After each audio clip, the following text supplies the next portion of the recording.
said, listen, it is best to leave it to John because he is a better person to take it forward. But then, when you try to bring it into the reality in a country like India, what we basically perhaps need to do is to build the awareness across all the strata of the society. I think we have two underpinning communities. One is society, other is technology. Third one is finance. But over that, we have four different pillars: government, non-government, academia, and industry.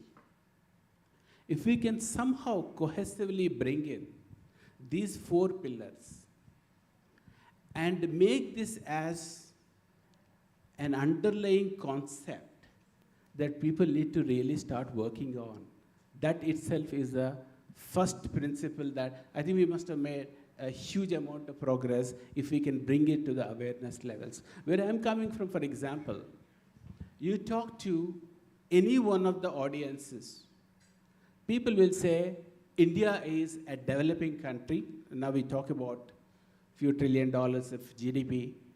But then we say, let us talk about people who are dying for lack of food, who are dying for lack of fundamental health care facilities.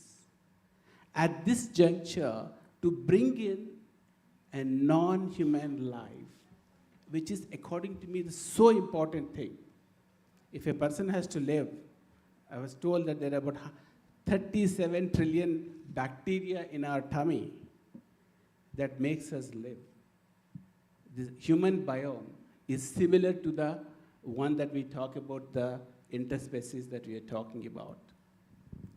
If we can somehow bring in into the conscience of every level, to me the most important thing is to bring this into the subject of every child that should study. It may take time, but certainly today, for example, my son, when he wakes up, he never uses, given a choice, he would not like to use an air conditioner, saying that, listen, I was taught how important it is for us to conserve the energy part of it. If we can bring this into the conscious mind of every individual, that itself is a great beginning for us. I think that is quite not there today. Maybe we can bring this as a fundamental aspect of our technological studies. We can also bring it into our elementary studies and make it as some part of those particular societal change, starting with academia and academics. That's one thing that we thought it's an important aspect. Having come to some part of progress that we can see in the world of private equity and capital that we see here, there is already in the boardrooms, the ESG is a very important aspect of life for us. Every board meeting that we attend, every board that we see, people are very seriously engaged in the ESG, and maybe we can bring this particular aspect as part of ESG. That itself is a great booster for industry to just come in. And another aspect that is happening, I don't know how many of you are aware of it, even in private equity world, this entire concept of impact funding is happening. The impact funds are raised, where basically they are based upon this entire aspect of promoting biodiversity, promoting something that is actually good for the environment. It will not get into every type of interspecies, but that is a beginning that is being made. Billions of dollars are being raised as a social responsibility funding equivalent of private equity across the world. So this entire impact funds have taken over these days, and every fund has got a parallel fund going on.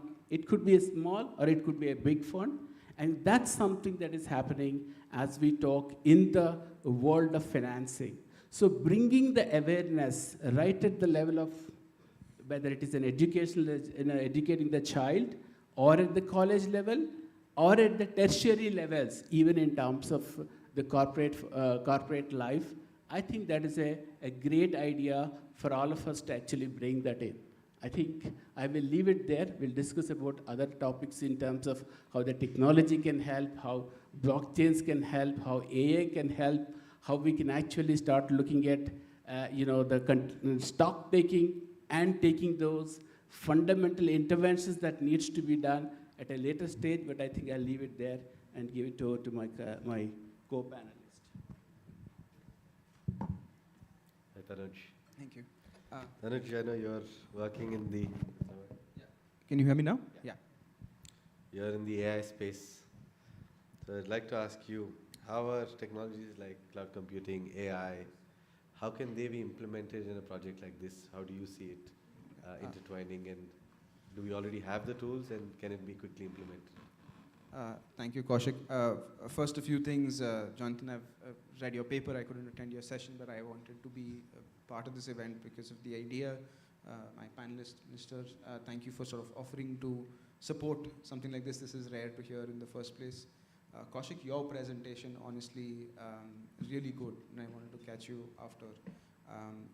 But you said empathy is one key ingredient, and you're absolutely right. The other ingredients is belief in an absolutely different world, right? Being able to imagine, first of all, that we can have a very different world that works in a very different way.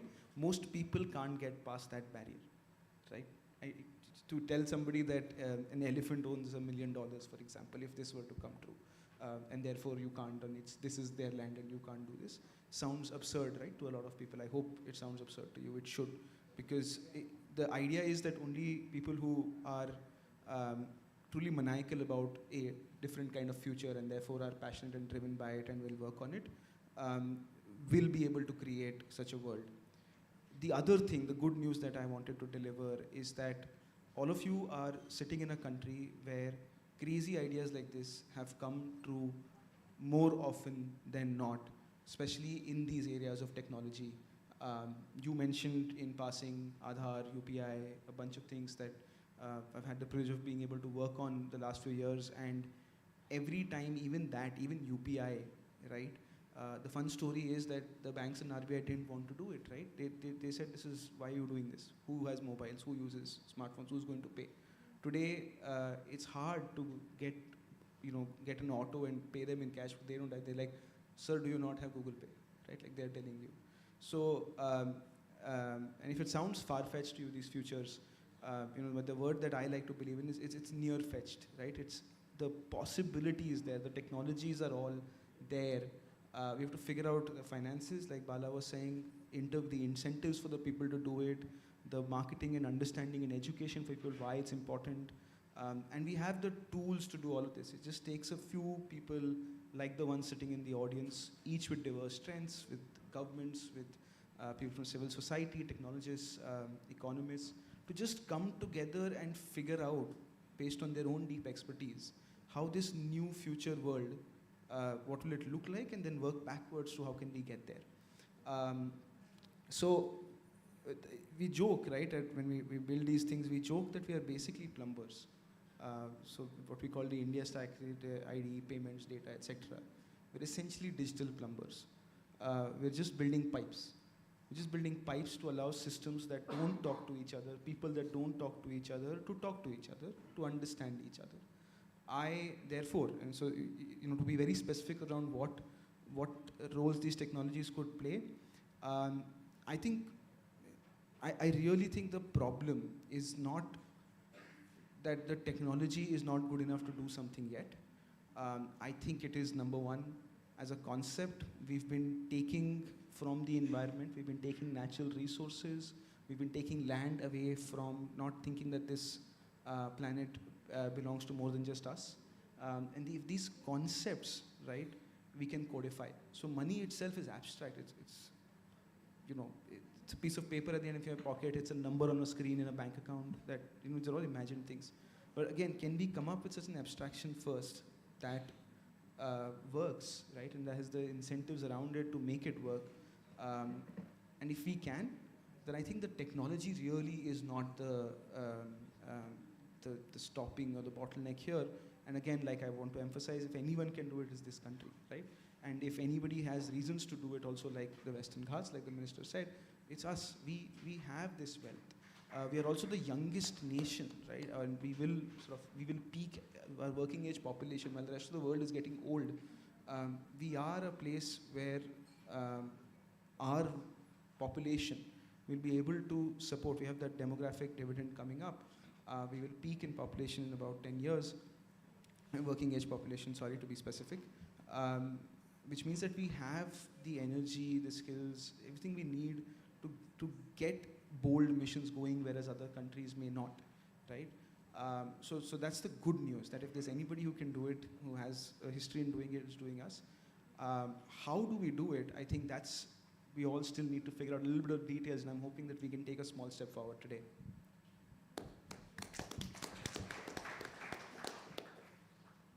Dr. Kingshuk, being in Hitachi, I'm sure industrial IoT is something that you've spent a lot of time on in your projects. How do you use some of these tools to create systems to monitor other species, other animals, especially endangered ones? Are there biometric markers that we can quickly use to identify, understand an ecosystem? And what are the challenges there that you see? Sure. You can hear me, right? Can you hear me now? Yeah. Okay. Thank you. So first of all, thank you very much for making me part of this wonderful meeting of minds. We have corporates, we have government, we have people from all walks of life. This is very endearing, because at the heart of it, it is not just species protection. There is a fundamental belief, not just in biodiversity, that every living being has a fundamental and natural right to live and survive. It's a very important thing, right? It's not just for humans. When I was growing up in Calcutta, reading a lot of stories some 40, 50 years back, I would read, it was so wonderfully said. The most dangerous animals in this world are the people who walk on two legs, who have a forehead, and they are the ones who are creating a lot of mess throughout the world. So we have got to restrain ourselves and be more caring and be more mindful of the rights of other living beings to coexist here. So when Kaushik was showing that the picture of an elephant, there has never been a year where I don't see the news of a railway, of a train moving at high speed and then ramming into an elephant in that place, forest, Jaldapara, whose picture was here. So it's very important, we care about it, but how do we go and make it happen? Of course, we are today in that age of technology, that history is, that capability is permitting us to take care of our, cohabitants better. How do we do that? Now, Kaushik asked about a platform. Very important and probably one of the best ways to take care of everybody today. A platform is a place where information is stored, is brought in from sensors, from different places, centralized. We get to decide there. We get to manage, monitor, and do all kinds of things. We have the Aadhaar platform. We have the UPI platform. There's a whole bunch of platforms today around the world. Why not about the environmental data? Why not about these animals, the species, right? There are, however, some very important problems. When you go for Aadhaar, we humans, we can do certain things. We can go and put our finger on the biometric sensors. We have a mind. We can actually talk. How do we go and communicate to the animals? How do we get the data from them? Real practical problems. You can put a sensor on their neck. We can put some chip under their skin to understand some biocommunicable, wireless chips. But there are interesting problems. But at the end of the day, if you look at it, there are basically three things. First of all, we need to have a vision.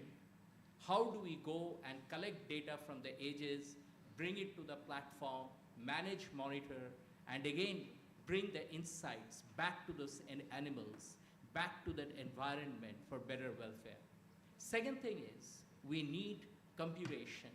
We need smart decision making happening both at the platform as well at those edges. Sometimes you have to act locally in that forest, right then and there, you know, where the rangers are fighting the battle against the poachers, right? How do you go and enable them right at that spot? And sometimes you have got to go and take the decision at the government level, in the platform level, the age-old thing between the platforms and the edges. And finally, the third thing, which is very important, which is probably that brings us together out here, is the culture of making it happen, the appreciation, the understanding, and the awareness. So between these three, I strongly believe with Kaushik, when he made that statement, probably we can make it happen now. Thank you.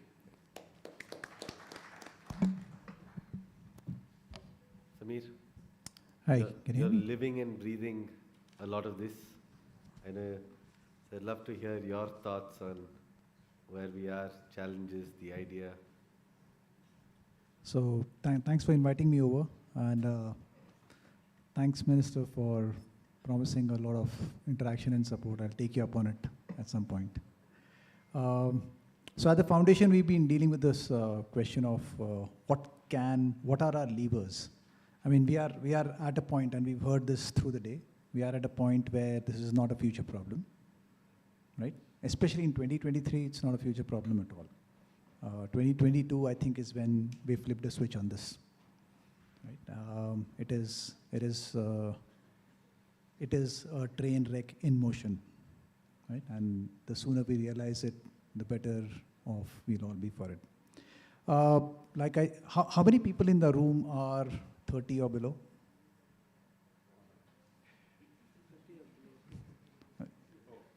Yeah, 30 or below. Yeah, so I like to start all my formal presentations with an apology to the audience that's 30 or below for leaving them the world we have created for them. It's not a pretty world. It's a world with all the problems you're seeing right now, but what's coming in the future is starkly worse, right? Worse still, I think, like you were referring to, Tanuj, is the fact that the set of measures, the imagination, the tools, the whole conceptualization of our civilization that we are leaving behind for them is extremely poor form. Right? We are leaving them a set of ideas that they cannot really rebuild upon. And the problem we are facing is beyond our generation. It is beyond our civilization. There are problems that are starting to appear that our biological history cannot answer at this point of time. It's not just our civilizational history. Nothing in our evolution has likely answers to some of the problems we are starting to see. Right? And it's a very deep one to understand. Right? And we are leaving our kids behind with imaginations that we created in the last 70, 100 years. Right? You mentioned the train running through the elephants. Each of us is a walking train wrecking everything around us on a daily basis. You know, this room here, the design of this city, the design of our economic system, everything is like a massive train running through every elephant we can find in our path on a daily basis. So climate change is like it's like a byproduct. It's a byproduct of a million motivations, of trillions of bad trade-offs we make every single day, right? And unless we can start making better trade-offs, we are not going to solve this problem. We're not going to tweak at the edges by solving a little bit of, the source of energy here and mobility there, and actually get to an answer, right? So before we apply more technology to it, before we apply the methods we have invented in the last few decades to it, can we understand this better? Can we understand the planet we live on better? Can we understand the fact that our very existence, that our very evolution, all our wins, losses, joys, sorrows, everything is just an evolutionary byproduct, right? When we talk about the other species, it's, there's already an othering of it in our vocabulary. Can we just understand that we are one of the evolutionary branches that happen to happen?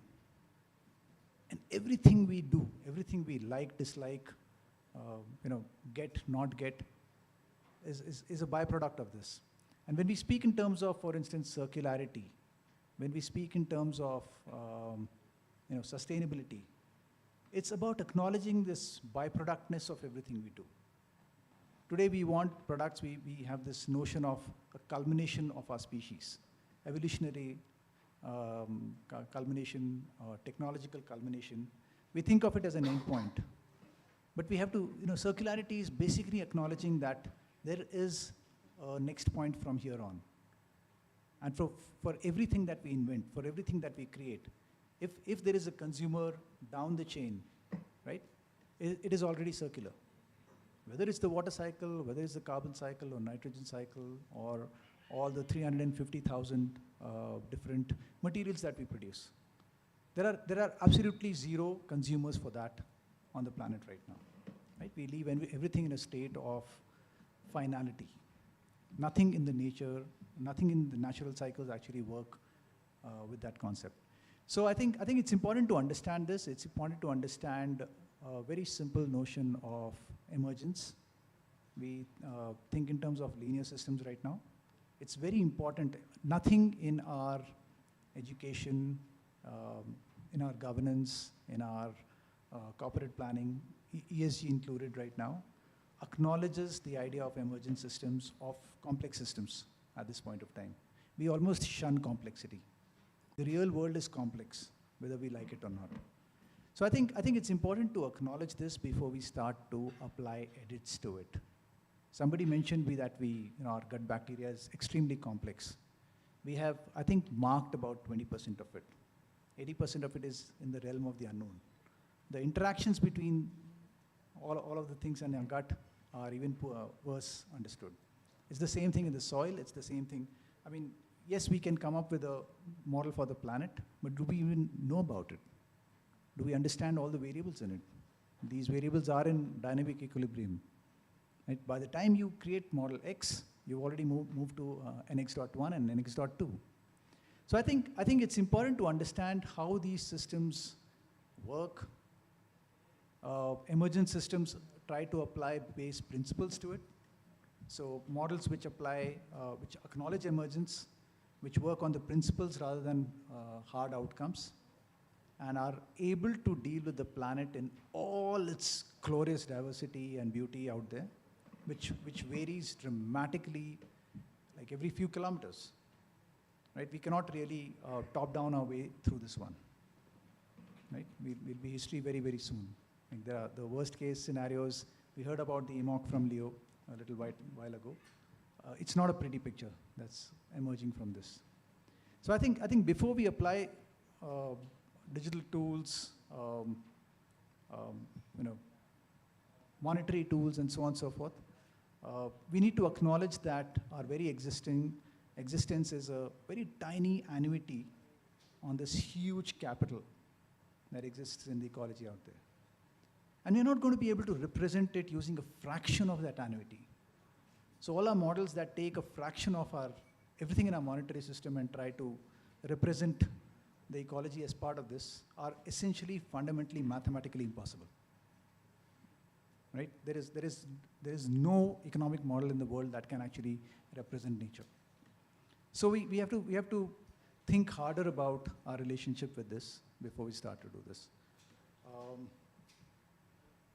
I think at the end of it, one simple answer I apply to my personal life in all our grant making and investments and so on and so forth is a very simple one. Like whatever the solution, I mean, we are going to run through thousands of imperfect solutions before we get to the right ones. Is the answer coming from biology or ecology versus mining? Because when I use mining, I use it in the extractive sense. I use it in the sense of a final end of the loop. It's not circular. If cooling in this room was coming from your ecology and biology, it would be a lot more sustainable. If you're able to walk to buy grocery, it's a lot more sustainable. The answer comes from biology. You can apply it to practically everything. So that's how we look at it inside the foundation. And I think even in our modeling, I mean, I think it's an important one to understand where our answers come from. Thank you.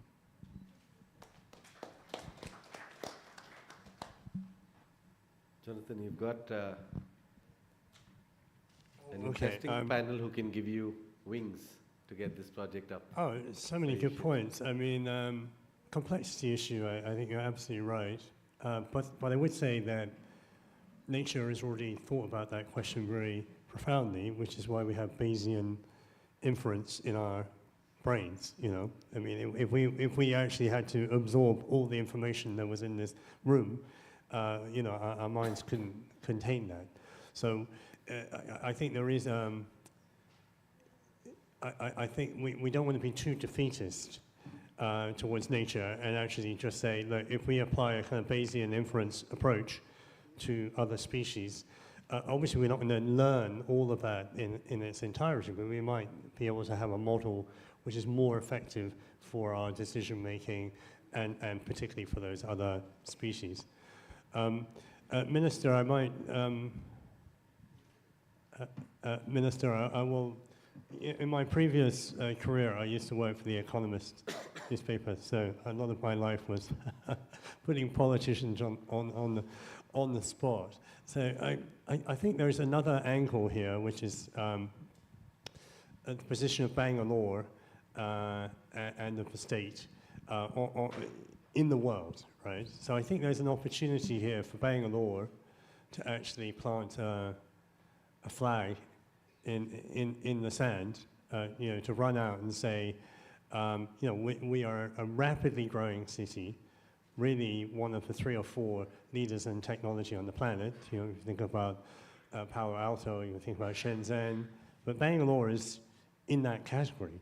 But imagine a vision for the city and for the state with this access to this biodiverse region, where you're actually saying we want to become the place, the home of a technology platform which is regenerating the planet, you know, which is actually observing and giving rights and protecting to other species. So I guess my question to you is, what does Bangalore have which could bring to the table in terms of companies like Vishal's, Hitachi, and obviously what we've talked about with the Aadhaar platform and UPI and so on. It seems to me that actually there's a lot of tools here, and just hanging around young people here, there's a tremendous energy. And the force multiplier of Bangalore going, imagine you in 5 years' time go off to Geneva or Chicago, and you're able to have this in your hand. I mean, that would be an amazing achievement. And of course, cynically speaking, it's a great brand for Bangalore too, right?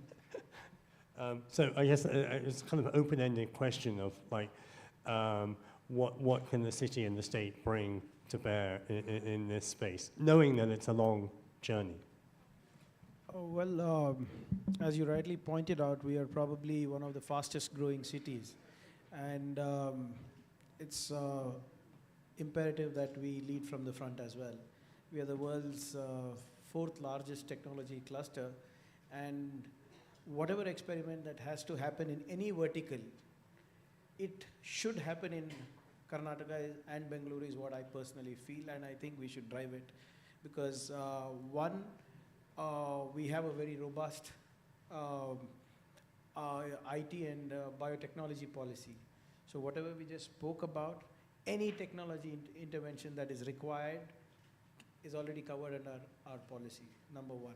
Number two, we run centers of excellence in artificial intelligence and machine learning. So nothing stops us from being a part of this initiative to see how we can contribute with technology interventions for the interspecies conservation project. Third, we have great human resource who are willing to be skilled. So we have a highly agile ecosystem of human resource here who are ready to learn, implement, and also innovate. So it's just not about learning the process. I have noticed that during my previous tenure, all the people who were in the service industry have got into research and development, and from research and development, they have moved on to innovations and inventions. So, and if the country and if the state, and in particular Bengaluru, needs to be having a global position as a technology leader in all verticals, we need to pull up our, we need to get our act together on this, and it cannot be driven by government alone. So, I mean, we need industry experts, we need legal experts, we need technologists, futurists who understand this, and we need to put it in perspective for the government. So it will not work if we are just going to have a conclave and say that we need government support and how we can help it. We need to put up a framework for this, a long-term framework. It will not just be a 1 year or a 2 year project. This and conservation, like Kaushik earlier was in his presentation, he was saying the Project Tiger, today is the Tiger Day, and the Project Tiger, which was initiated in our state. It took us so many years. It took us so many years, and still we are not through with it. It's been more than 3 decades. So this was, and we have not yet, like Mr. Samir said, we have not yet understood how to live with nature. We don't even know what is there in the Western Ghats, although there are apparently 350 endangered species in the Western Ghats.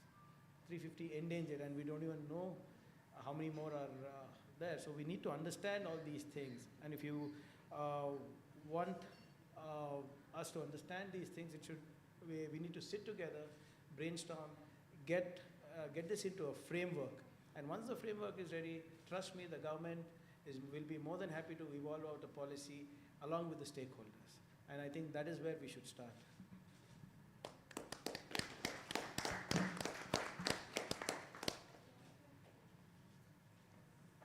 So do you said you had a couple of questions. So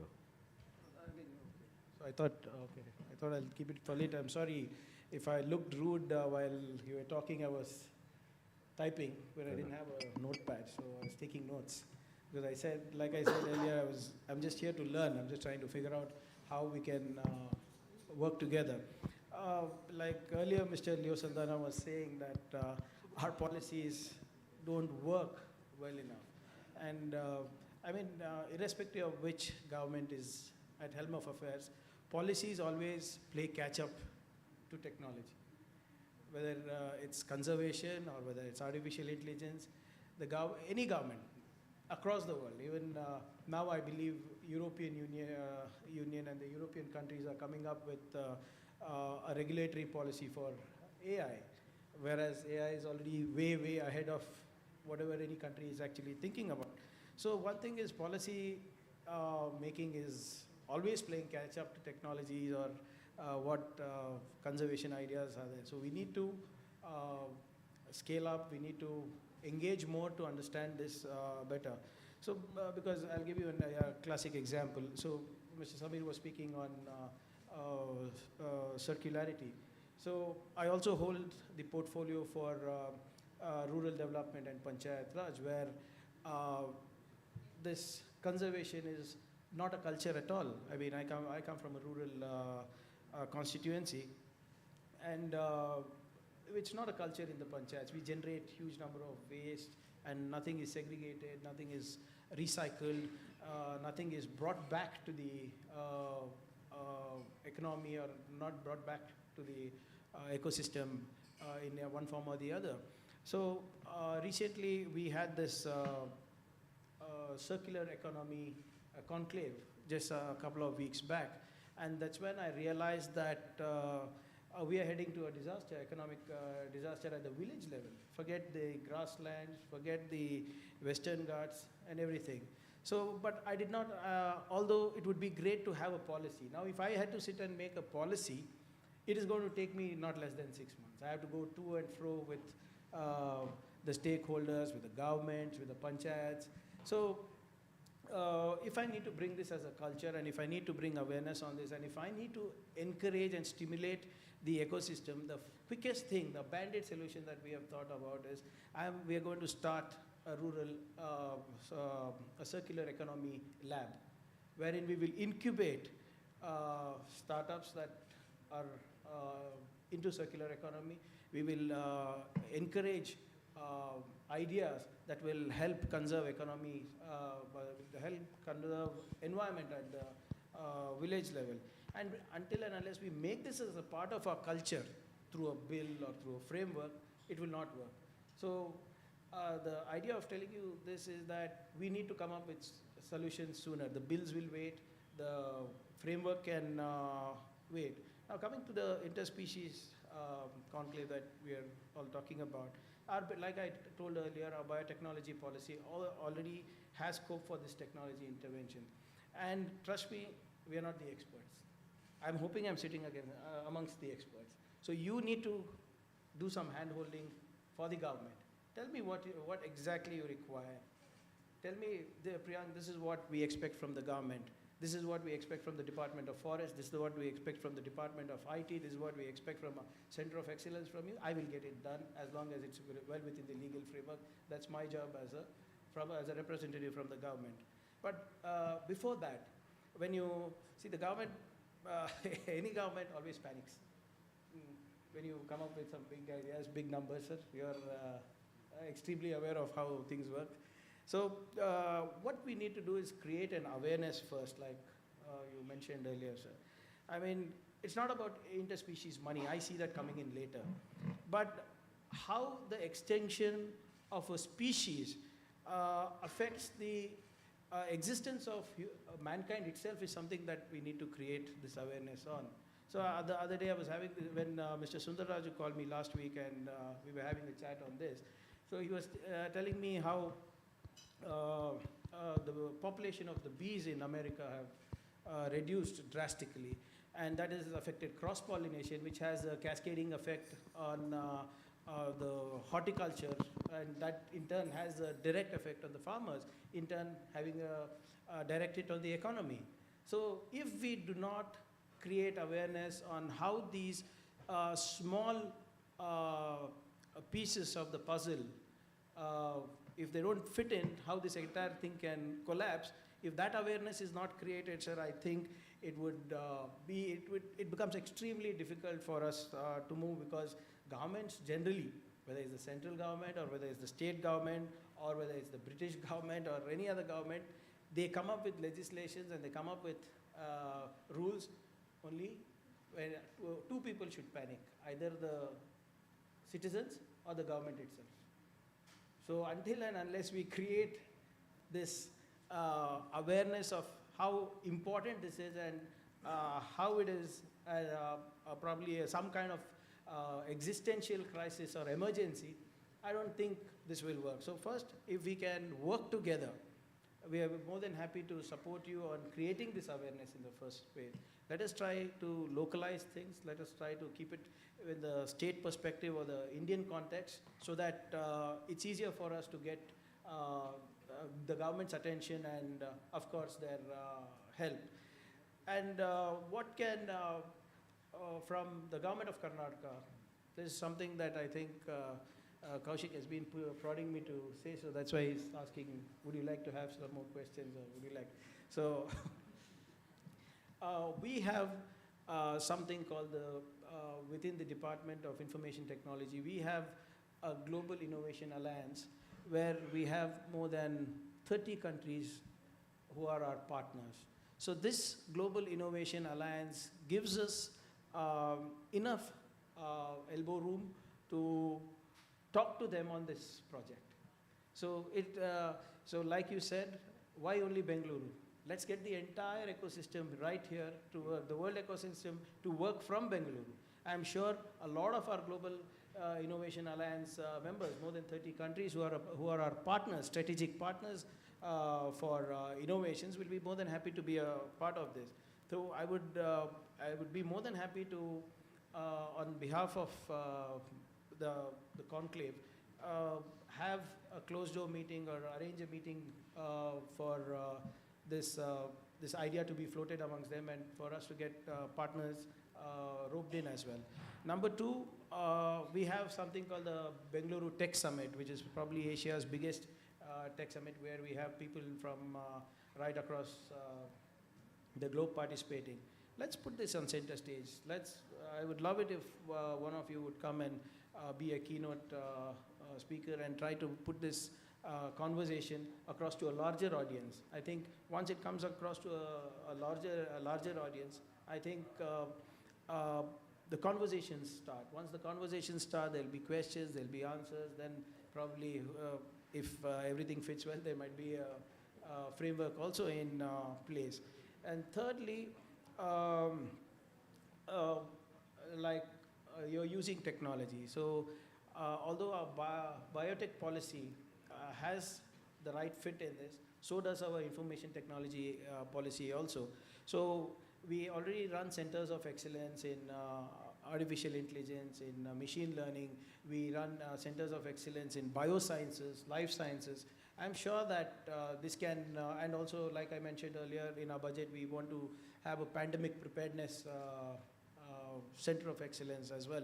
So nothing stops us from working closely together to get this done as well. So I was reading this quote yesterday saying that we don't inherit the earth from our ancestors, we borrow it from our children. So I think, like you said, the empathy part, the responsibility part, I personally think we need to do this, and we owe it to our children. We owe it to the next generation. We cannot plunder their resources to ensure that we live a good life. So Karnataka, on behalf of Government of Karnataka, we have always been the leaders in disruptive policies, not destructive policies. Politics, not policies. So we have always led from the front, and Kaushik, you've been asking from everybody. I think more than twice you mentioned that you have jumped off the cliff and you're asking others to jump off the cliff. If you want something from the government, you need to give a framework.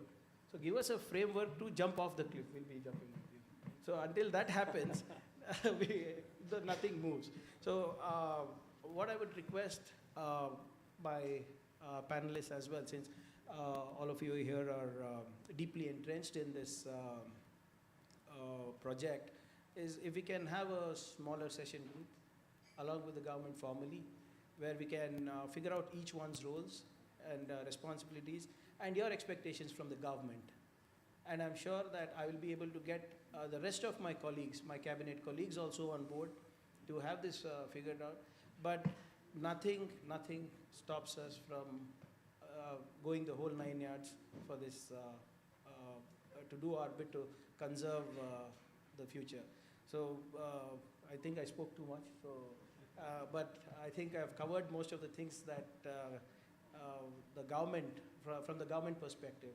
So I'll be more than happy whenever you would want us to sit down formally. We will call all the officials, we'll call my cabinet colleagues as well. We'll have a meeting, we'll see the way forward for this, and I'm sure that nobody will say, and we will, Karnataka will lead from the front. And the intention is not to go to Geneva, sir. The intention is to ensure that we actually survive here and to ensure that we set an example to Geneva. So be rest assured from government of Karnataka, we are on board. Thank you.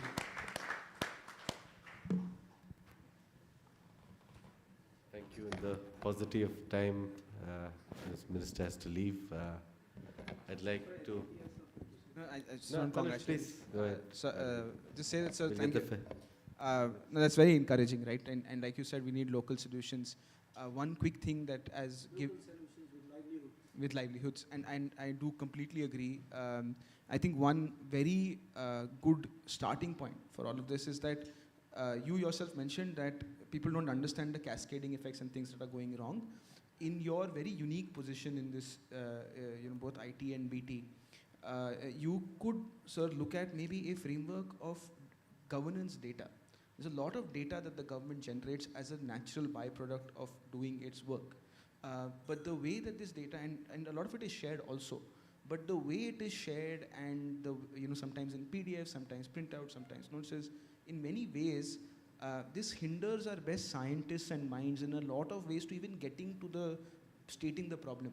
If we could adopt a very common, simple framework saying this is how data is published, there should always be a machine readable format, etc. It's a very simple policy. So there's something like, I'm trying that out because I've got this complaint. This is the third time somebody is saying this to me in 2 weeks. So we're trying to see if we can have a data efficiency augmentation. We are already on it. But I would love to understand what is it that you have in mind, so that, I completely take it, although we have a lot of data that's open source for public to work on.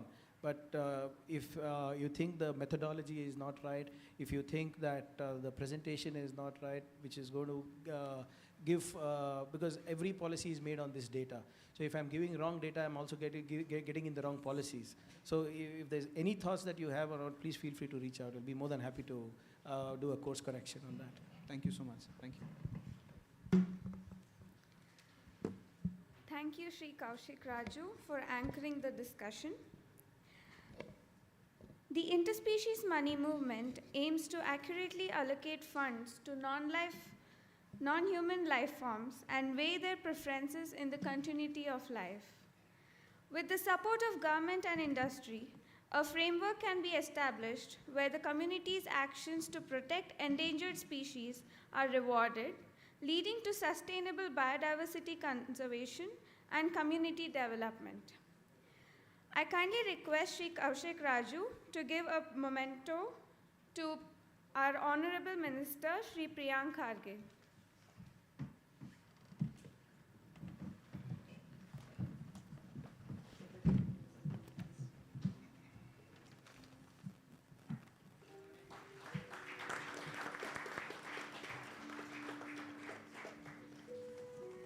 I request Sri Kaushik Raju to also felicitate the panel members.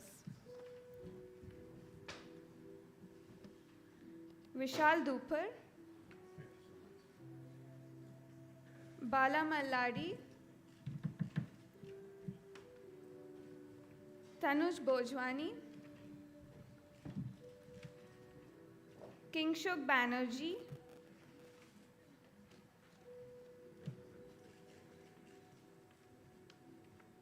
Samir Shishodia.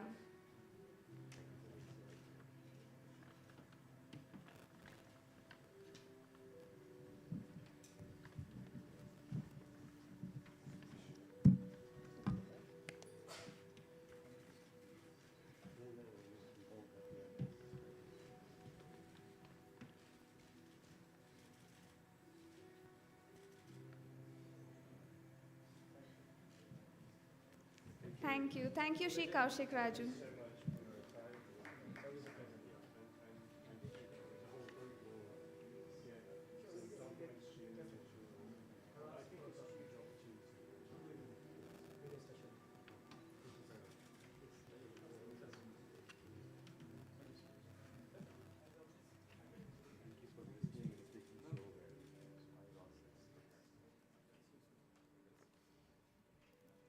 Thank you.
Don't hit me. I'll start. Yeah, all right. They have to take 2 chairs. 5 people will come. Yes.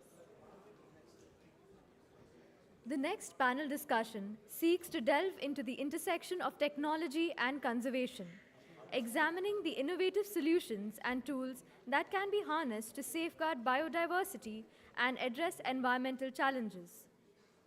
Through a professional lens, we aim to unravel how technological advancements can play a pivotal role in preserving our planet's precious ecosystems. The moderator for this panel is Sri Chandra. Chandra is based in California and has over 40 years of experience in applied research, working at Tata Institute of Fundamental Research, Bell Northern Research, HP Laboratories, and as a founder of an IoT startup. He is passionate about opportunities in India, and his recent research activities are in circular economy and AI/ML for the energy sector. May I invite Sri Chandra to the stage?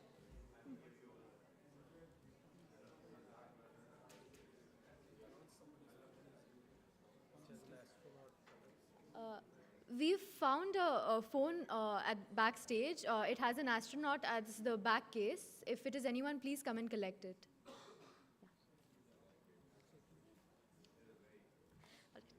May I request you to introduce the panelists?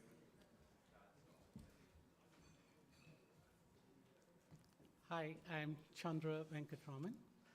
This is a technology session which is supposed to have been held a little earlier, but because the minister had to leave, so we slightly modified, and this will be our last session. Over the day, the technologists have been challenged quite a bit. They said that it is not the most important thing, and that there are other more important things to solve. So we have assembled a group of excellent technologists who are coming from different spheres of experience, and we would like to invite them one by one. Professor Ramakrishnan.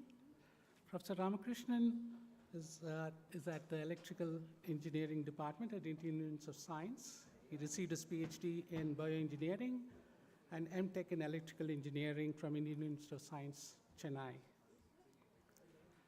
So he also heads currently the Medical Intelligence and Language Engineering Lab at Indian Institute of Science, Bangalore. He's a fellow of Institution of Engineers, India, and Institution of Electronics and Telecommunication Engineers, and senior member of Institute of Electrical and Electronics, United States. His primary research interests include neuroscience of pranayama, altered states of consciousness, decoding of imaged words, etc. Besides research and teaching, he enjoys applying academic research to solve real-world problems. Welcome, Professor Ramakrishnan, to the stage.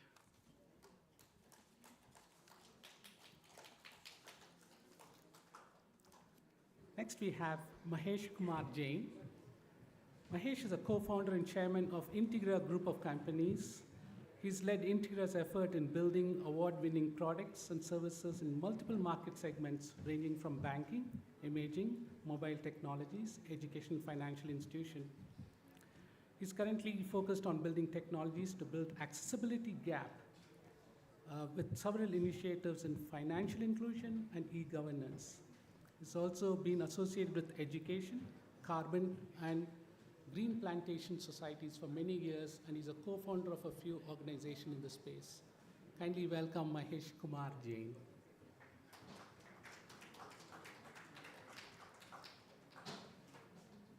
Next we have Pratik Mittal.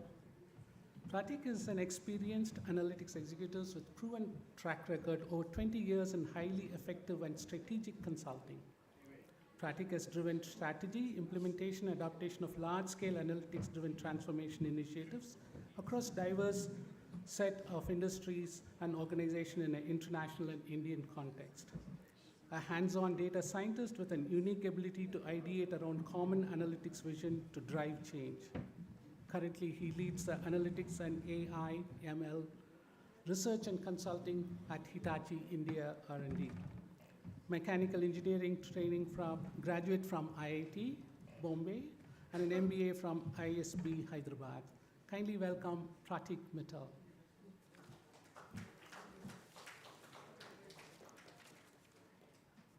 Sachin Sridhara. Dr. Sachin is an ecologist with a keen interest in developing conservation models for complex scenarios. He has over 15 years' experience in conducting field-based research of various subdisciplines. He collaborates with scientists, stakeholders, and local authorities to develop a long-term conservation plan for a mixed-use rainforest landscape in the Western Ghats. He makes use of emerging technologies, drone-based monitoring, sensor networks, etc., to assess the health of endangered species found in landscape and monitor their population habitats. Kindly welcome Sachin Sridhara.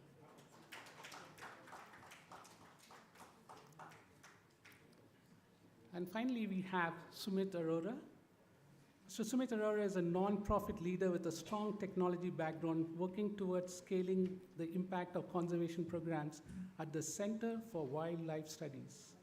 Using emerging technologies and partnering with like-minded individuals and organizations, he is the Associate Director of Technology and Partnership at the Center for Wildlife Studies. He's an avid learner, problem solver, a firm believer in power of collaboration, and a staunch user of technology for scale and impact. He's very passionate about solving problems in climate and environmental issues the world is facing and build sustainable solutions for the world. Kindly welcome Sumit Arora.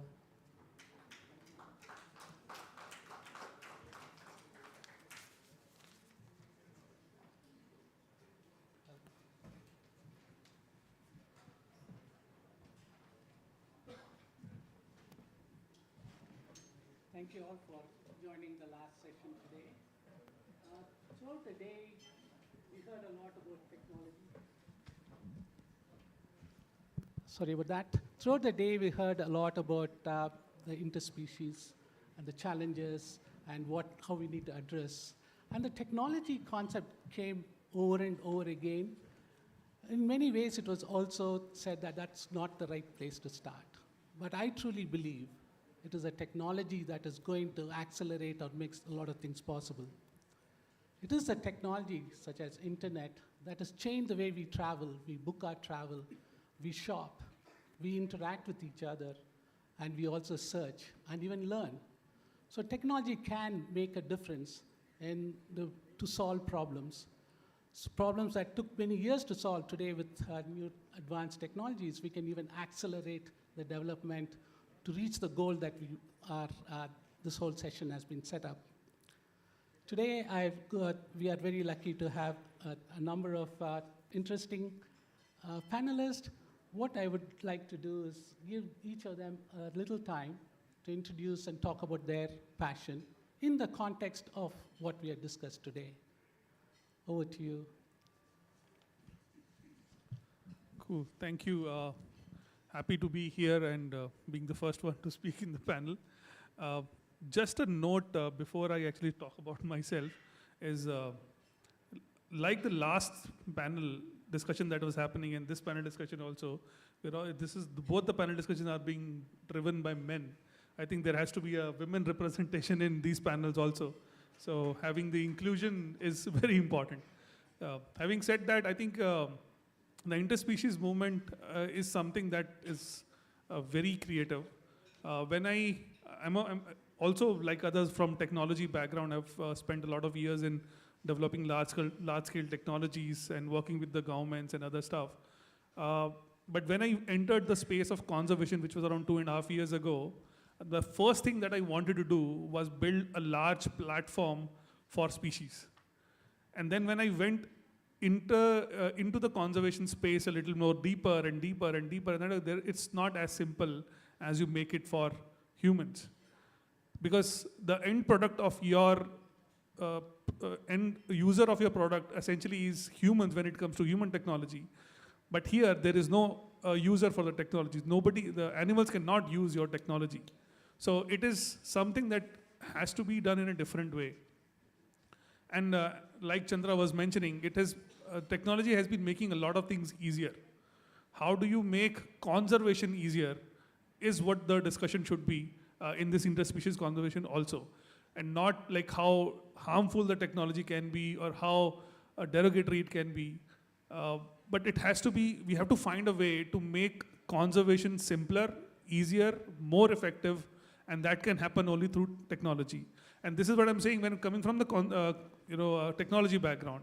But when it comes to conservation, how do you have to make sure that all the technologies that you are developing are not misused?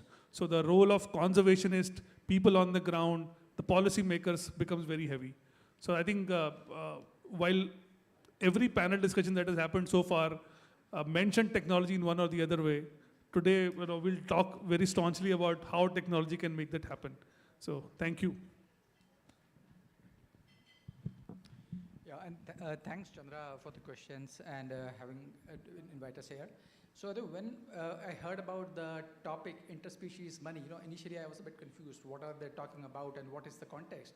But when I thought for it a minute, I thought, it's a real simplified message in terms of interspecies and money. And both the terms have a strong meaning. It's not about humans, it's about looking at an entire ecosystem. And money more directionally as an incentive to drive the interspecies collaboration. But in my work, what I do, and in the morning I was hearing Jonathan say that there are about 8.7 million species worldwide. But with the developments that are happening in worldwide, I think that number is going to change to 1 billion soon. And let me talk to you about why that's going to happen. So currently in my work, I do, we feel and measure various parameters of a new species, which is basically we measure temperature, we measure the pulse, we measure the vibrations, and this is what I'm calling for the machines. Now, in the recent times, what you would have seen is that, with the artificial intelligence gaining pace, it's said that artificial intelligence will develop feeling, it will become intelligent, right? It will take a role of a species. Now, this interspecies money initiative, if you don't do it fast enough, a few decades down the line, it will be machines who will be running these initiatives, and they'll be saying that, okay, we need to preserve the interspecies money and have an interesting way forward. So I think it's for us humans to make this initiative work and work at a faster pace than leave it to a new species, machines, which might take over the world in a few decades down the line. So that was just my thoughts as a technologist, and wanted to give a view that technology can and is impacting the civilization to a great effect. Thank you. Good evening. End of a very long day. Thanks for being here. I'm from the Indian Institute of Science from the Electrical Engineering Department. I'll have slightly different opinions. Technology, already many speakers have said, we have technology for everything today.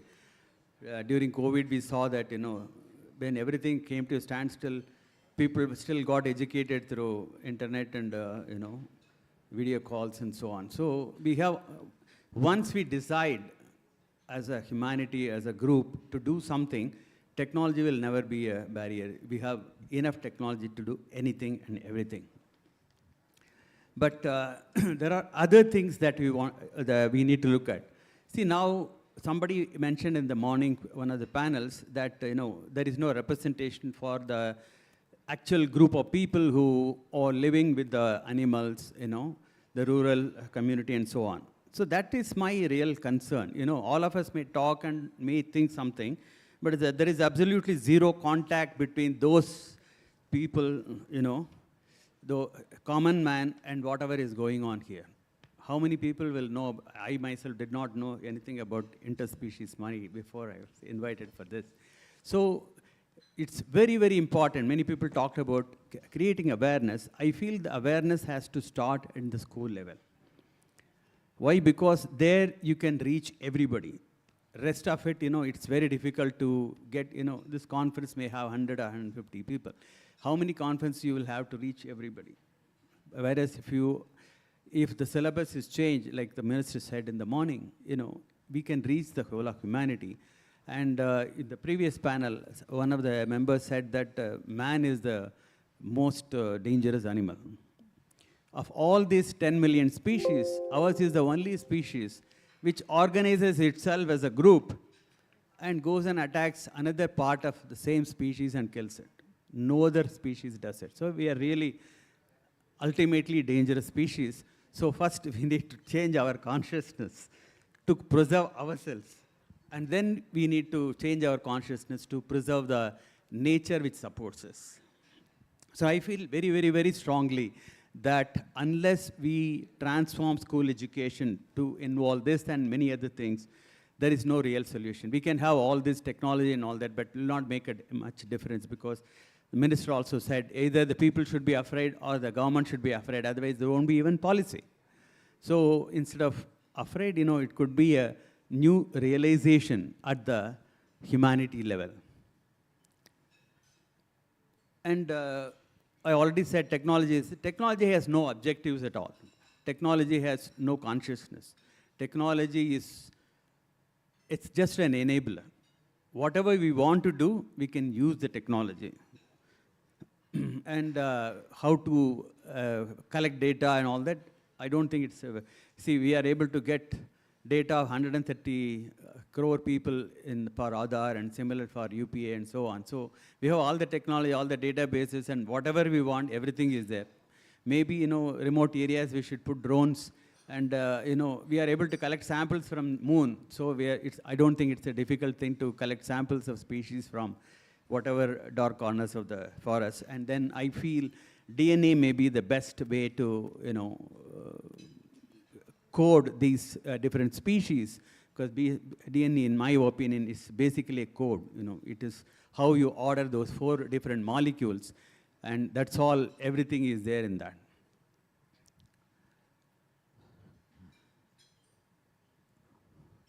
But, speaking about this interspecies money, I have my own questions. If you have to give a value for each species, and 10 million is only one small part of that known species, how much effort and how long will it take to give value to each and every species? And that will be in the database. Again, common man will not know it. So, and there will be, again, we will be fighting, how much value elephant will should be having, and how much something else. I may be wrong, but I have this question. Whether instead of looking at the conservation, we'll be spending all our energy in, getting the data and correctly, and, giving all those metrics correctly.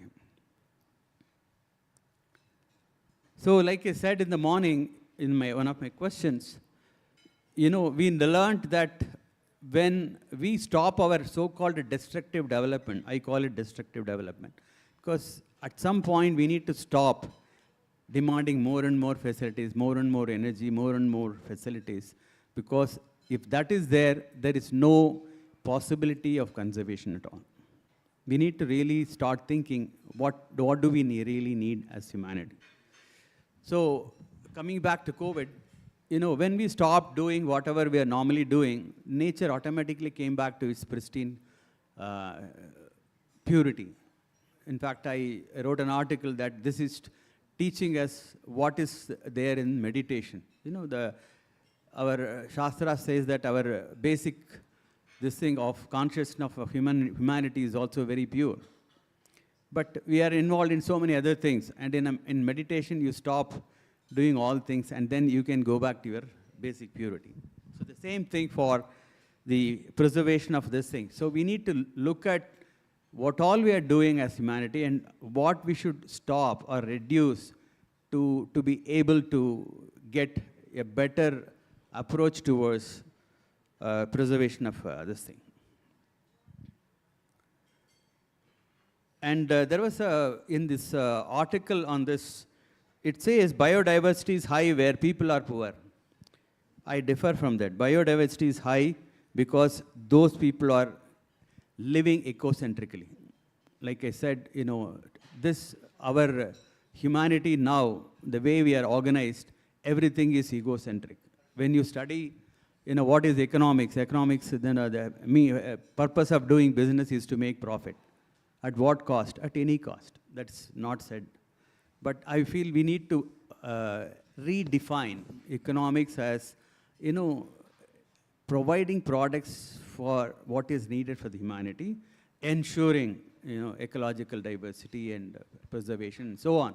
Without that, one company which is doing well and they gobble up a competition company and then kill these things. All of this is because of the definition of economics, in my opinion. The other thing is digital databases are very expensive to maintain, because I was working in handwriting recognition for a long time, and people used to say that it is, digital data preservation is better than what is there in the, this palm leaf manuscript. But palm leaf manuscripts can live for 200 years without any problem. But digital databases become out of date in 5 years, because your hard disk formats change, your softwares change, everything changes, and you need to keep updating, and this is not really sustainable, at least currently the way it is. So these are my different thoughts. Thank you for this. Thank you. Mahesh? Hi. The topic says the green tech.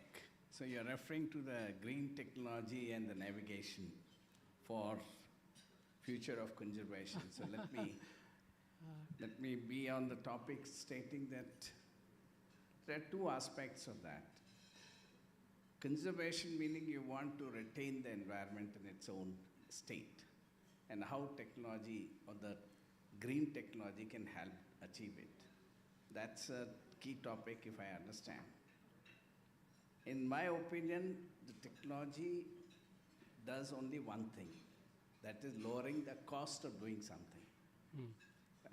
Or democratizing at the end of it to a possible level where all can use it. Today, when you look at the problem, most speakers said, everything is available. You look at imaging technology, you look at the blockchain, you look at the platforms, you look at whatever you name, there's some form it's available, but it's not usable because it's too expensive. I want to have drones to look at the forest, but the cost of drones and the cost of imaging and figuring out how the animals are living is very expensive.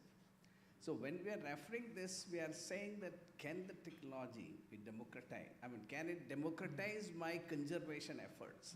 Efforts, perhaps we know what to do. How do we conserve the nature? Many experts will come out and give very extensive states A, B, C, D, and something which we do not know. So again, there the cost of discovering is too high. If I want to find out yet another species in the forest or in any area, it costs money. But how do I make it cheaper? Technology only makes the things cheaper, accessible, faster. So I believe the role of technology is crucial out here. If you want, and the green technology, meaning what technology we use should not again disturb the environment. So we are referring to the green technology, and green technology is the most important portion.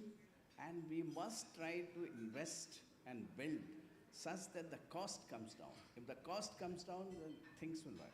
Couple of things we can definitely do to begin with for the awareness of this particular thing. We call something as CSR, Corporate Social Responsibility. Why don't we change its name? We call it a corporate environmental or the climate responsibility or the ecological responsibility. At least the children and everywhere, newspaper to everything will talk about the ecology. Children will ask a question what the ecology means. Social they know, because social media, social everything they understand. So one simple thing could be just rename the CSR to the corporate ecology responsibility or the climate responsibility. That will again help. Secondly, the media is, today what happens is if you go 100 years back, and today if you look at it, what has changed? Change is the cost of doing things have become extremely low. If I go 100 years back, I have to travel 100 kilometers. First of all, most people could not travel. And secondly, the cost was extremely high. Those who could travel had the horses. Horses were very expensive. Or even the bulls were expensive. But today, that's not the case. A common man can do it. So that's what the technology done. YouTube did the wonderful job. Education, awareness. Your social media did the wonderful job. Your So I think we can certainly harness some of these technologies, which anyway we are using it. So they are maybe they're expensive, they're spoiling the environment by putting so much of power, we are changing to the renewable, but leaving that, we are using it, so we can harness that. And I'm sure the platform, what Mr. Kaushik had presented, that's one step forward. Maybe it's immature, maybe it's having 10 flaws, but doesn't matter. Let's begin, make a beginning, create the awareness, have a platform, use the technology, try to see how we can lower the cost of usage of technology. Otherwise, it's a challenge. How do I measure, how do I take identity of an animal? It's a great challenge. You can do it, but then it costs money. And that's what stops us. So that's where I would stop. Thank you. And Sachin, your I opening just want to remarks? say one thing. In my opinion, there is no green technology. We just talk green technology. Now, there is so much push on solar photovoltaic. But what I understand is the life of solar photovoltaic panels is just 20 years. If you have a, the waterfall-based this thing, it can work for 200 years.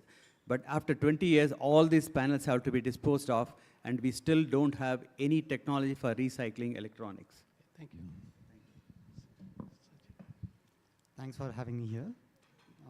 I have the envious job of speaking last on the last panel on a very long day.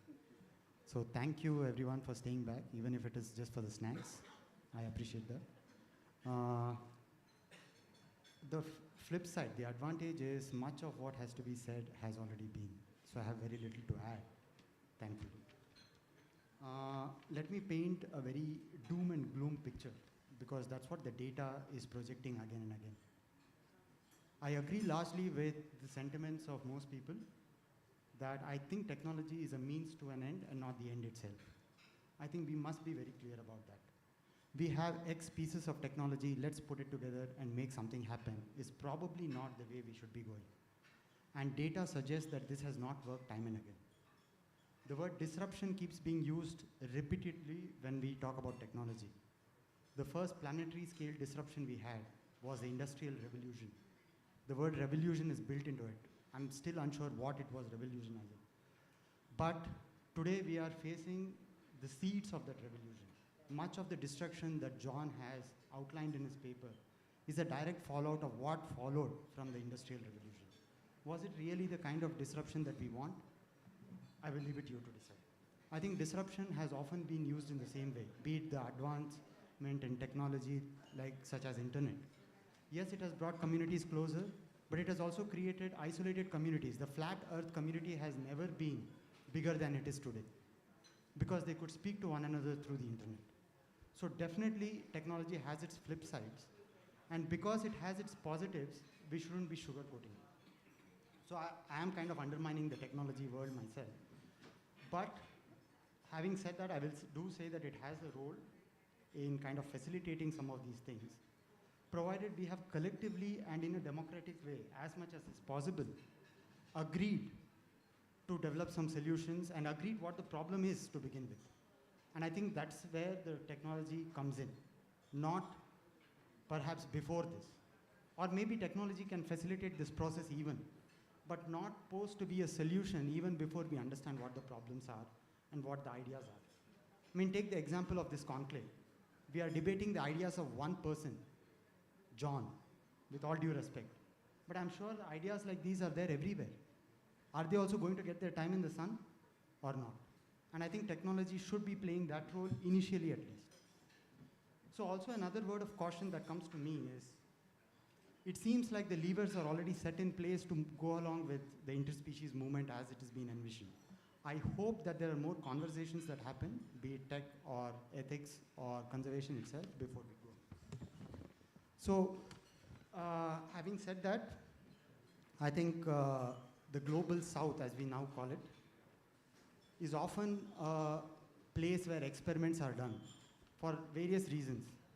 Lax regulations, very easy to influence the upper echelons of the society and get things moving without having to go through the long and strenuous democratic processes. I hope that this doesn't become one more such experiment. We have, for example, faced like I said, the fruits of industrial revolution. We have faced the fruits of World War, which doesn't even concern us. The global south suffered all those things. We hope, or rather, I hope we all keep that in mind before we talk about global south as a monolithic entity which is ripe for experimentation. The flip side to this, the positives, and if you thought I wasn't coming to it, is, like I said, technology can play that role of facilitating more such gatherings without having to pull people from their comfort zones and enable such discussions. Like the farmers who are working in the so-called wastelands. They could have been here because of technology. We have the means to do it, but it hasn't been done. I think we should have more of that before we can proceed with this conversation. And I think I echo Sumit's sentiments that representation wasn't, I think tech is very masculine for some reason. Break things, move fast, always be hustling. These are the ethos of some of the top tech companies today. And I think that's a very masculine approach. So we need representation even in how we think that there is existing technology, let's use it. But I think technology can provide that by facilitating some of this. And the big question is, I think this applies partly to fintech also. We can do a lot of things, but should we do it? I think is the question that we should be asking rather than proceeding. But there are the other minor things. I'll just quickly gloss over them. Exchanging ideas, I've already mentioned. We can use technology to do that. Spreading knowledge, which was talked about. I think tech can serve a huge role there before we make a leap or fall off the cliff, as has been suggested, in spreading the knowledge, in validating some of these ideas, and in collecting the data that has been talked about. Where are the species? What can we do about them? How do they behave? I mean, there are complexities involved, but I think technology can play a role, even if it is not ready now. And I think technology can do something wonderful. I mean, if we find that technology can be used to find life outside our own planet, then probably John's idea is going to go out of the window because this is not valuable. We are not as unique as we think we are. Maybe our values drop drastically. And I hope that humbles us in a way that, and removes some of the hubris that we have. And I think technology can square one important circle that keeps talking about, that some of the panelists bring about. So we want to go very local. We want to manufacture and produce locally in nature-friendly ways. But Partha Dasgupta's report recently that he wrote for the UK, I forget, it's the commissioned report. Even he stresses that that is not going to help. This is one of those disruptions that will affect some sections very positively, but many sections very negatively. Like demonetization. A lot of people took the beating and have literally died because of demonetization. It was seen as a bold move. Bold for whom? That's the good question, right? So I think the same thing. If you are going to use technology at scale, that's going to impact a lot of people. Going only for very natural kinds of approaches, being seen as the solution may not be the case. We might actually have to use technology to do some intensive farming to be able to cater to people. I don't think we should be able to rule that out simply because we like the idea. I personally obviously like the idea of natural farming. I love nature, that's how I got into it. I'm an engineer turned ecologist. And for me, the vision of technology is people should be able to do less, not more. The reason why we have all these problems is we are doing a lot more than necessary. Technology should not enable us to do more, but rather do less so that we scale back. And that's where I would leave it. I think that's where the technology can play a positive role. Doing less so that the planet can kind of heal itself in ways that we can't probably do ourselves. Thank you, Sachin. Thank you to the panelists for sharing your summarized where technology is by listening to what happened during the day. I would like to slightly switch now to a little more details. So I'll ask the question, I'll pick a panelist and ask them a question, others can pitch in. And if you can keep the answers short, then we can cover more. I'll start with Pratik. Today, a lot of technology is already developed or mature in some sense, the connectivity part, AI, data collection, data cleansing, and artificial intelligence and so on.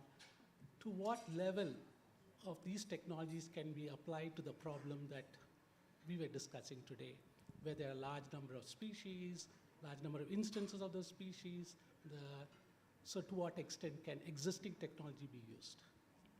I think the magic about some of the technology is that it's very fast and rapidly replicable, right? So, and I will take an example of a very recent example about analytics where people say that, you know, the human intelligence is now digital. We can combine two humans' intelligence at a click of a button.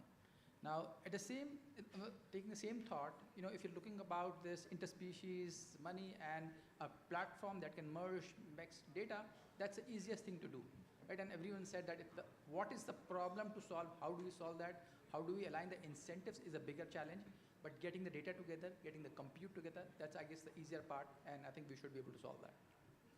So, what common question? The cost of instrumentation collection, the cost, capital cost in the sense of energy used, technology, everything, should not overemphasize the benefit that we would get. So, for example, this morning they were discussing, I cannot instrument each of the insects, but maybe large animals I could justify. Any comments on that? Since you have worked on drones and sensor network, could you comment on that? I think there are some barriers to keeping the cost low.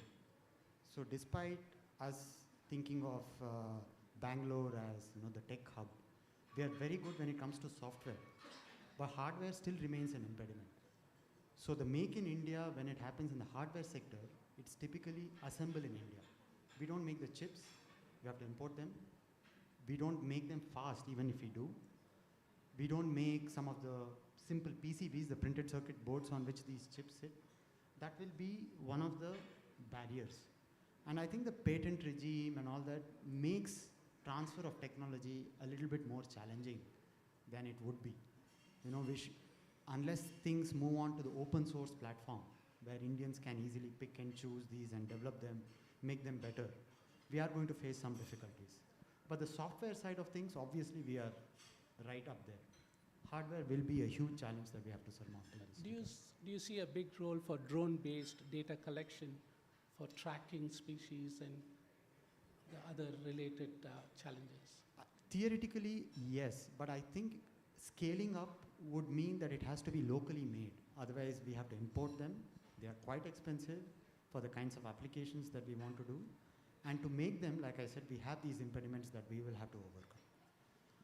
But other sensing technologies, if you are not using drones, but if you are putting up very cheap and large number of sensor-based platforms, perhaps we can overcome some of these costs. We can manufacture some of these, because they are not necessarily very bleeding-edge technologies, but they still can get the job done. Interesting. So, if I may jump into this, so thanks for sharing that. In fact, at Center for Wildlife Studies, we are experimenting with some of these technologies. For example, we are experimenting with bioacoustics. You know, so if you can sense the elephant without seeing, but hearing its trumpets and sounds that it's making from much larger distance, specifically when it comes to Western Ghats, because it's very dense forest and not like other regions. So, but the device that we were testing it on had to be imported, and the device costed $1,000 per device. It's a very good initiative in a sense, that because it can help the farmer who's living on the Machan know much before he can see the elephant, but to know whether the elephant is approaching him or not. But $1,000 for a farmer in India, it's a very far-fetched dream. I mean, probably they make $1,000 in a couple of months. They can't afford it. So what is it that can be done to make sure that these technologies are democratized, as a fellow panelist was mentioning, and made, you know, at a lower cost that every home can actually be accessible. It can be accessible to it. So from a conservationist side, when I come from to this thing, these technologies, none of these technologies are being made in India, by the way. None of these technologies. Every drone technology, every imaging technology has been imported. There may be Indians who are developing it abroad, as a lot of notion is, but it's still out of hands of a lot of Indians who need it. So from the conservationist side, it's very far-fetched dream. So I don't know when will that happen. So there is a solution to the problem. if we were to, let's say, look at the satellite imaging and improve upon it, I'm sure to some extent and along with some sensors, like what he's saying, the IoT sensors or some sensors, we can solve the problem.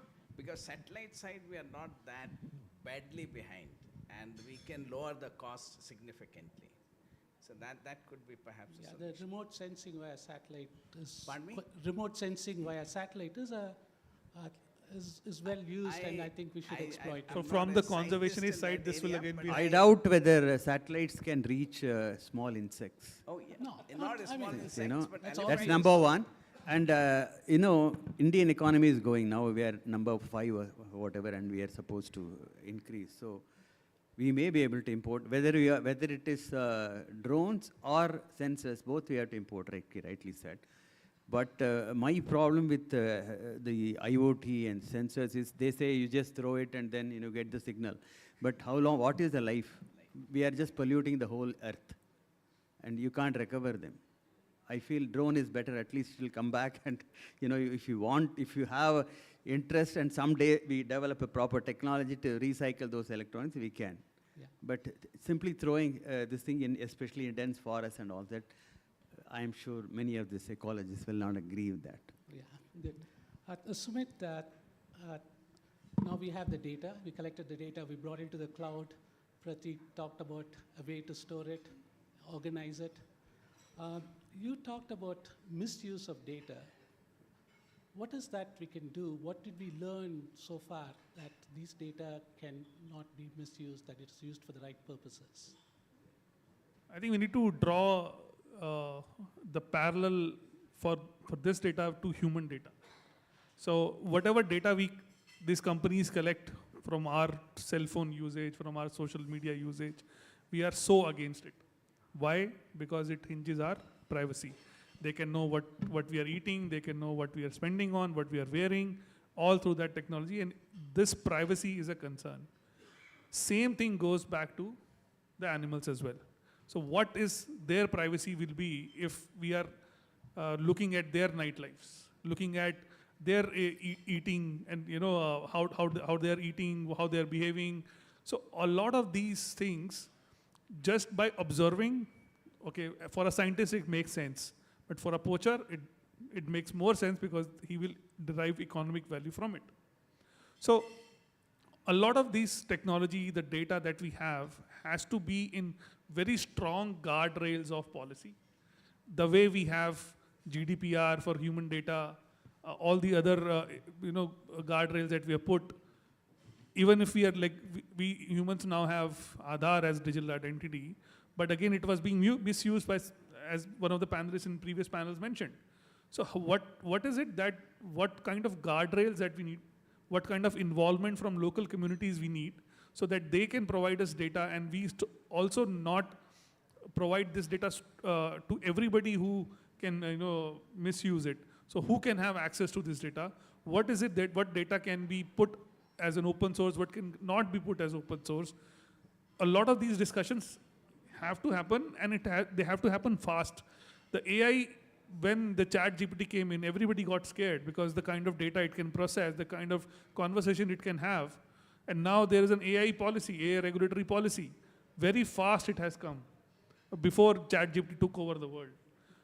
Why, while we are thinking about interspecies movement, storing the data, and keeping that open source, even before we put that, I think the policy guardrails have to come in, Good which point, is where. good point, and would we call for an action so that collectively we develop such methodology or guidelines so that it is But not I an think the afterthought. comparison with human data is not correct. In the case of when Google or somebody collects data, it collects individual data. But here in interspecies, what I understand is we get information about individual species and not every insect belonging to all the species. That is impossible, and I don't think we are looking at it. So I don't think there is this personal issue problem. We are just looking at distinct species and recording that information. Right. In some instances, for large species, Large they want species, to do large in the mammals, it is individuals possible, also. right? So, yeah. The movement of elephants, especially where they are interfacing with the human community. Exactly. To Mahesh, what we heard today is the notion of finance coming into this. As we are developing technology platform, at the end of the day, similar to carbon credits, our company is going to be charged a species credit. That to make a building or to run a factory, there's so much of animal or plant products that are used. To what extent they give back to that society? So what are your thoughts on that? See, the basic concept what is being laid is that the money is essentially exchange of goods or the value, and the value is social. What something you call this as X rupees, the same thing in some other society can be called Y rupee, and you'll pay Y rupee for that. So that means value is not permanently fixed like gold ornament or anything is like that, right? So when you look at what we are saying interspecies money is that let the society, whatever the money it has created, if the animal is adding the value, which fortunately we are able to measure it today. The only tradable item today available is carbon savings, right? And carbon saving is being traded in the market. So if any animal is working as a sink for the carbon or it is saving the environment, we can convert that into some money, right? Some dollars. But there's a small difference. That dollar, is it same as, let us say I manufacture something in the factory. Will the $2 work what we are saying? Can it be same? The question is very similar. A person working in a, let's say, factory, earning, let's say, 10,000 rupees versus 8 hours or something, and versus a person working in some IT factory earning maybe 10 times of that. Is there any parity there? Very difficult. So it's a social phenomena and the value that we are assigning to the work. So similarly, we are saying the value that we are assigning to the digital currency, I mean the currency or whatever value that we are assigning, money value, this needs to be socially recognized. That means all that we are saying is in the entire conversation that let the money value be whatever, but there should be a premium if the money is being used for ecological sustenance. The sustenance is the one on the key thing of the green tech technology. And the sustenance is coming in here by defining this interspecies money, that you are allowing the sustenance to come up. So whatever money that you are spending there, it should have a higher value. Anything coming from the forest should have higher value. Anything coming from this one, humanity should make it higher value. But that requires education. Rather than the technology or anything, it requires education so the people could pay higher. I give you a simple example. We save this carbon through the biogas in some of the villages. Now, that's we call it gold standards, and we actually follow that same method, and we go to the international market to sell that. The value of that versus, let us say, you do a discovery like your LG, they make this fridge, and that's a zero cost to them. Because whatever technology that they developed, perhaps they trade it and save the carbon, they collect the money for the carbon saving, and they make the cost of them very low for their fridge making. But here when women is doing a biogas and using the gas from that, this carbon which is generated socially should be respected for the higher value, right? If that concept we could bring in, I think the interspecies money can be solved very easily by digital currency, like e-rupee or anything. We can socially assign some value and solve the problem. But it's an important problem to come up with a platform, first to identify the animals which are adding to the measurable systems what we have, and then we try to solve the problem by social awareness and social value creation. So I think the challenge is the social value creation. How do I say that the work, this is better than the other work? That's one. So one question for Professor. You mentioned DNA as an interesting marker, and that could be quite helpful for this project. Can you elaborate more? Would you do it at a species level or at an instance level? I'm only suggesting at the species level. Okay. See, because DNA is the ultimate thing that stores all the memory. Because when we get our characteristics from our parents, so only comes through that one cell. So DNA contains everything about the species, because we come from one cell from our parents, and its entire body, every organ and its position, everything is decided by whatever code is there in the DNA. So I feel DNA is ultimate this thing. And if you know, I'm not an expert, but whatever I know is there are 4 types of nucleotides. And what they say is DNA, the formula is just how they are organized, the order in which they are organized. So I think it's easily computer codable. And so I feel that will be the ideal. And if you want to get more characteristics about the animal, how it looks, how big it is, whether if it's a DNA of elephant or this thing, I think we can come up with AI technologies which will map the DNA to the actual characteristics. So that can give rise to some research also. Are we doing okay with time? Are we doing okay with time? 5 minutes? Okay, thank you. If you give me 1 minute to when you were talking about the cost, I think a lot of us who have gone through that management training a little bit, one topic that we all study essentially is how do you cost your service or product.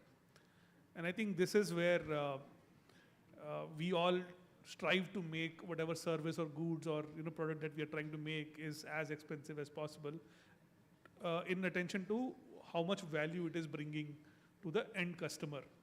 So that is how you essentially these are the principles of how you cost your whatever you've created. This principle is not being followed when it comes to the cost of nature that we are all utilizing. I think one of the important metrics of this interspecies thing would be to be able to measure the exact and true cost of what nature is bringing on the table when it comes to whatever we're trying to extract from it. If that is possible through this interspecies, I think we have won half the battle. Pratik, a question for you and for others too. What's the role of AI? Is AI advanced enough to be used in this application context, whether it is the clustering or image processing or classification or trending? What are your thoughts? That's a very interesting question. And as Professor just mentioned about the DNA and genomics, one thing interesting to understand is we have about 98% chimpanzees, 90% cats by genome, and most interesting probably that one I read a few days back was about we have 60% bananas, right? So to understand the genes is a battle half won, right? And if you understand the genes well enough, and given the about 8.7 million genes, Jonathan, that you were saying, so we can learn a lot about the genes, and through understanding which are similar, which have evolved in a similar way, it's a battle big one in a big way. And I think, Jonathan, while you are not there, I was telling that we probably from about 8.7 million species, we're going to explore to 1 billion species. The machines will also become intelligent and take the world in a stride, and we better do this interspecies money initiative now, or 2 decades down the line, the machines will be running this initiative. So definitely, Chandra, AI can play a big role in solving this problem, and probably we are already there where we can solve it to a great extent, and probably a few years down the line, we'll be in a very, very good shape to define and even understand the incentives across the species. So I strongly support it, because what is being stated, we are anyway virus we know. Life and living and non-living is just in between. Can we create a protein which is from the mining, what was used the term? So I'm sure we are not too far away. What you are saying is the human consciousness. The language has been won by the AI. I have no more language control. AI can do your painting, it can compose music, it can do many things actually. Now we are reaching a state perhaps where AI will also gain the consciousness. What is the consciousness? Fundamental to the language. That's how it begins. And that itself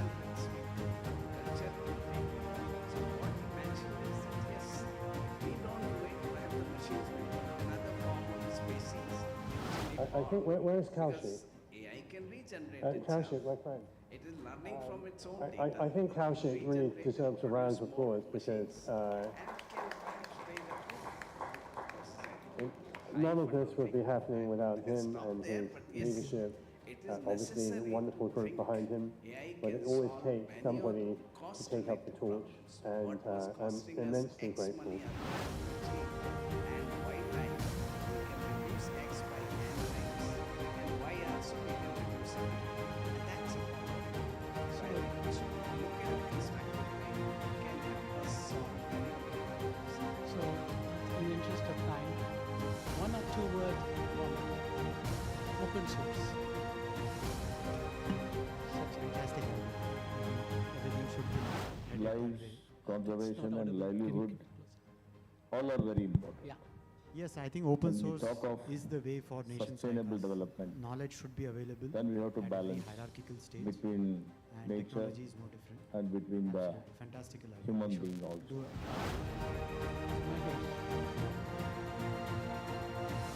Open source. One or two Open words. source is, I think This we is are our living topic. in the Can era we- of open Are we source. listening? Can When we you find go ways to the to car listen to them and understand? technology test and it's also open source. Linux is open source. Everything is becoming, like Intel also said, the chips will be open source. So I don't think that's a barrier as such. It's a more of a human knowledge being shared. And just to support him, the AI can also write programs, right? And that's what is happening. Copilot is up. Maybe 4 years from now, the value of software engineer, what is being today rated so high, it may become similar to, let's say, some other worker in the society, because value will change. So I'm sure that open source will come in any case. For everything. The question is the use of open source software for this project, the pilot project, for example. That should be open source. Okay. Yeah, like MOSIP Professor- India has done it, no? Yeah, this MOSIP, knowledge belongs to the universe, so I think it should be open source. Pratik? Definitely compulsory. No black box solution here. Open source. Open source with the right values and right guardrails and right policies. Otherwise, misuse can also happen. So. Thank you very much. We could go on for hours. It's so much fun. I'm sure all of us have a lot of ideas. I want to conclude with this. Number one, women play a big role. Just because they are absent in this panel doesn't mean they are either ignored or not present. In the US, the constant picture that we see is the number of women in our Chandrayaan or ISRO project. India has always looked up to women, and their contribution to science, especially IT, has been extraordinarily good. We have assembled only a technology addressing from an IT point of view. For the interspecies, I'm sure there are other technologies, such as we heard, DNA and other things are also equally important, and maybe in subsequent conclaves, we can explore that. And I think we all have to look in from a pilot point of view. Everything starts with an idea, grand idea, then you do a simple POC, proof of concept, then a proof of value, then the scale. So we are all in the phase where we want to prove the concept. So today, Kaushik showed us a roadmap of what project we can start, measurable, build the platform, and then show the value and then continue. And the last one, this is more for Jonathan. Artificial intelligence is the human intelligence put in the form of computers so that it can think like us. I think the other species also have intelligence. Can we take the animal or the animal kingdom's intelligence and the plant kingdom intelligence? Can we learn from that? Can computers learn from that? So I think it is beyond human species or human learning from human beings and its interaction to species, but also other way around.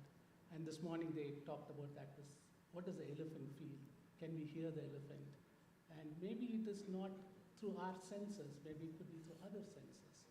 So with that, I truly thank the panel, technology panel, and thank you all very much for staying back so long This is a fascinating area, subject. I think we are just touching upon something that's going to be very grand in the years to come. And the society will help us, thank us for that. Thank you for your participation. Thank you. Thank you for the very interesting discussion. It is most certainly food for thought. A few calls to action that I could talk about probably are how we could probably increase awareness by transforming the education system, rebranding or renaming CSR for business and organizations, how to ensure that technology is actually accessible to everyone, like mentioned farmers, and how for this pilot project, our focus should most likely rely on open source technologies. I request Shri Kaushik Raju and Shri Karthik Raju to felicitate the panel and the moderator.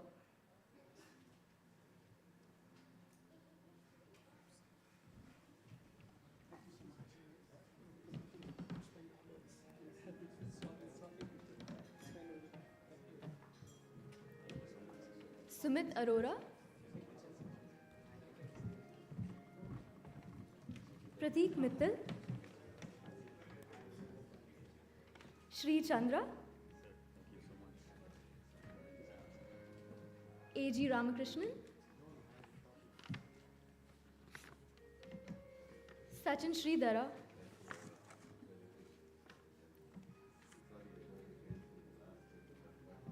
and Mahesh Jain.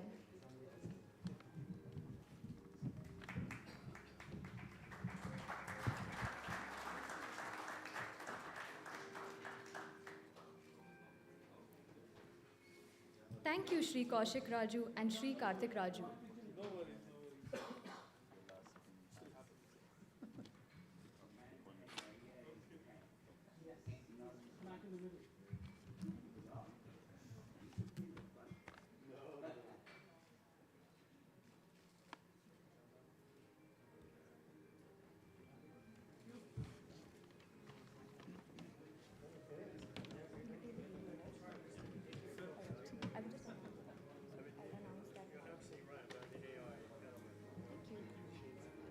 Thank you.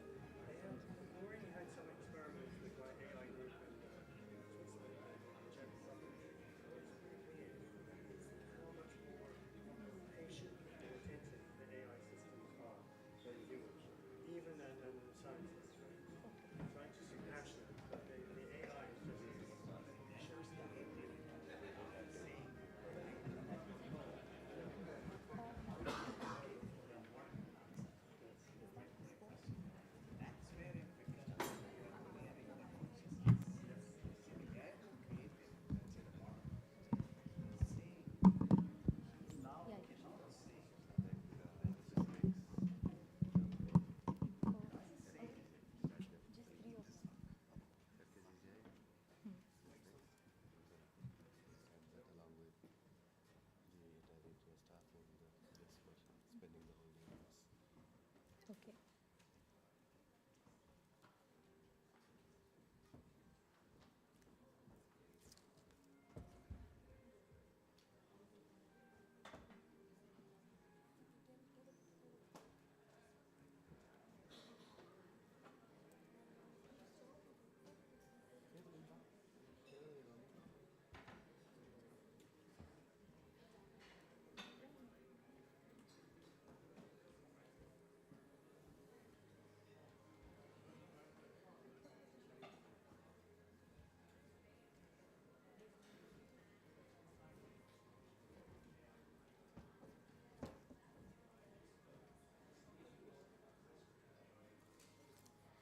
Before we close for the day, we have a short video we would like to play for you.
I think, where's Kaushik?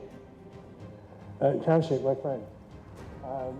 I think Kaushik really deserves a round of applause because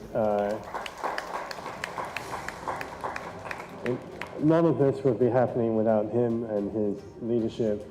Obviously, the wonderful group behind him, but it always takes somebody to take up the torch, and I'm immensely grateful.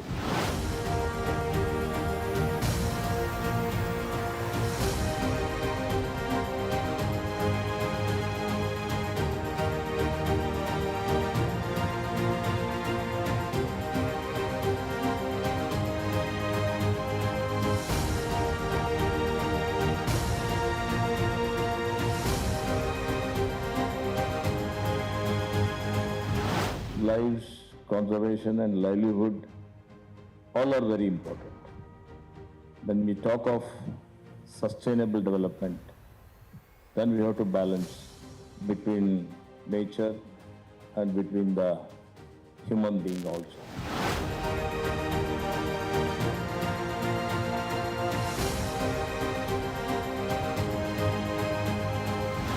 Species are talking. Are we listening? Can we find ways to listen to them and understand them?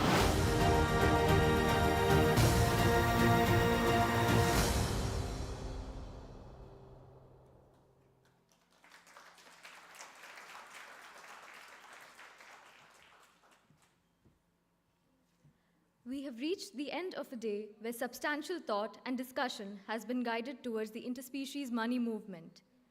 I would like to thank Jonathan Ledgard, Atria University, Swissnex, and FKCCI for all your support. I would also like to thank all our volunteers, hosts, and everyone who has contributed towards helping make this event a success for your time. I would also like to thank all our audience for staying with us for the whole day. As the event draws to a close, I would request that everyone actively engage and be a part of this movement that we have started. Thank you.